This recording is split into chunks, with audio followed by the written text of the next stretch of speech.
রাধে রাধে বন্ধুরা, দেখো তোমাদের সামনে আজকে একটা নারকেলের রেসিপি, মানে নারকেলের ছাইয়ের একটা রেসিপি নিয়ে এসেছি।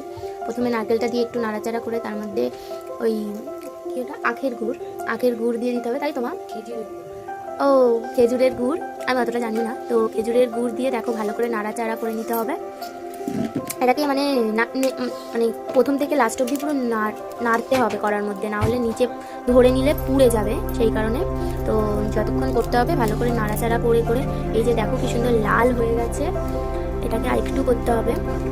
দেখো হচ্ছে কি সুন্দর, একটা স্মেলটাই কতটা সুন্দর বেরোবে গুড় দিয়ে বানালে। চিনি দিয়েও অনেকে বানায়, তো গুড় দিয়ে বানালে বেশি ভালো লাগে। দেখো কি সুন্দর লাগছে, আর একটু গুড় দিয়ে দিলাম তাতে একটু ভালো হয়।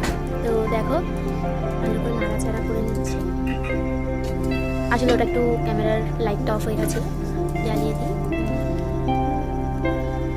হ্যাঁ, তো দেখো হয়ে গেছে, প্রায় হয়ে এসছে। এবার এটাকে নামিয়ে নেব। আজকে আমাদের পিঠে বানানো হবে, সেই কারণে এই ছাইটা বানানো হচ্ছে। তো এটার পরে তোমাদেরকে দেখাবো পিঠে কীভাবে বানাচ্ছে।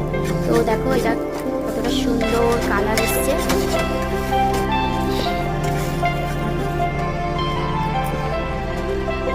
প্রথম থেকে লাস্ট অব্দি কিন্তু নেড়েই যাচ্ছি, নাহলে কিন্তু জিনিসটা পুড়ে যাবে, খারাপ হয়ে যাবে। রাধে রাধে।